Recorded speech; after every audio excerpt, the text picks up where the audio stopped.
matrizes. As matrizes são bem semelhantes aos vetores, porque elas também são variáveis compostas que são formadas por sequência de variáveis do mesmo tipo com o mesmo identificador.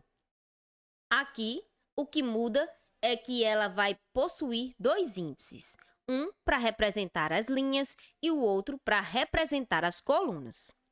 E uma matriz, ela é no mínimo bidimensional, mas ela também pode ser tridimensional. Então, para acessar um elemento de uma matriz, precisamos de dois índices, que geralmente são I e J, para representar a linha e a coluna. Declaração de matrizes. Aqui é a forma como declaramos uma matriz em algoritmos. Nós vamos ter um identificador, as dimensões, né? Porque uma matriz é no mínimo bidimensional, mas ela também pode ser tridimensional, e o tipo dela, né? Que ela pode ser real, inteiro. E aqui nós temos o nosso primeiro exemplo de declaração de matrizes. Aqui nós temos a matriz M, bidimensional. No caso, nós temos 5 linhas e 10 colunas, e essa matriz é do tipo inteiro. Neste exemplo aqui, nós temos a definição de uma matriz bidimensional, onde o tamanho da primeira dimensão, que vai ser a linha, é 3, e o da segunda dimensão, que vai ser a coluna, é 5.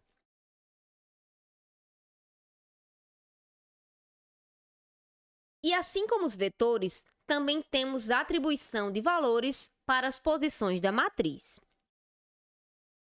Então, cada elemento da matriz pode armazenar um valor, e para fazer este armazenamento, é necessário executar uma atribuição informando o número das dimensões. No caso aqui deste exemplo, nós temos o valor 45 sendo atribuído à linha 1, coluna 2 da matriz M.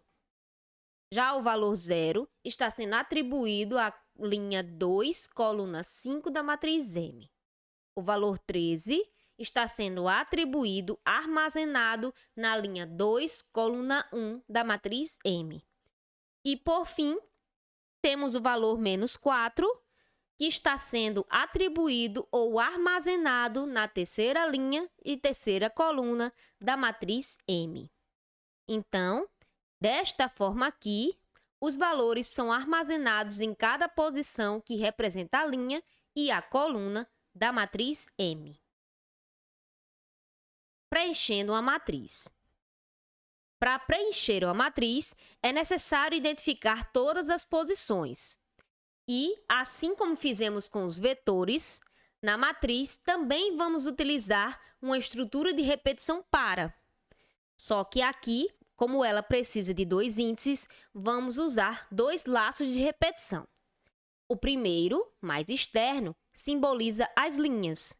Então, aqui ela vai ter 3 linhas. E o mais interno simboliza as colunas. Então, ela vai ter 5 colunas. Então, a variável i varia dentro do intervalo de 1 a 3 e a variável j vai variar de 1 a 5. Então, seguindo aqui essa imagem, nós temos a simulação do passo a passo de preenchimento dessa matriz. Nós temos as variáveis de controle, I e J. No caso, representam linha e coluna. Então, na linha 1, coluna 1, o número digitado foi 5 pelo usuário. Na segunda rodada, nós temos linha 1, coluna 2. O número digitado foi 15. Próxima rodada, linha 1, coluna 3. O número digitado foi 6. Próxima rodada, linha 1, coluna 4. O número digitado foi 10. Próxima rodada foi linha 1, coluna 5. O número foi 32, que foi digitado pelo usuário. Já na segunda linha, coluna 1, nós temos o número 5. Linha 2, coluna 2, nós temos o número 18.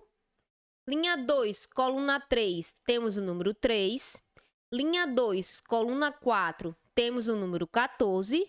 Linha 2, coluna 5, temos o número 24. Linha 3, coluna 1, temos o número 2.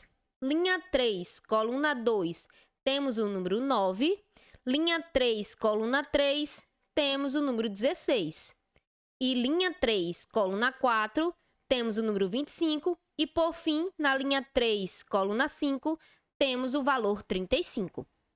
Então, todos esses valores informados pelo usuário são armazenados desta forma aqui, tá? Então, assim, podemos imaginar os elementos dispostos em uma estrutura bidimensional como uma tabela. E como eu faço para apresentar os elementos que foram adicionados na minha matriz? Para mostrar esses elementos, é necessário identificar suas posições. Para isso, mais uma vez, eu vou utilizar uma estrutura de repetição, que no caso aqui do exemplo foi utilizada a estrutura de repetição para. E como é uma matriz, eu preciso de dois índices, que vai ser o i e o j, que são variáveis de controle dessa estrutura de repetição. Então, o laço externo são as linhas e o laço mais interno representa a coluna. Então, nós vamos ter 3 linhas e 5 colunas. E a variável i varia dentro do intervalo de 1 a 3, ou seja, exatamente as linhas, e a variável j varia de 1 a 5, ou seja, as 5 colunas.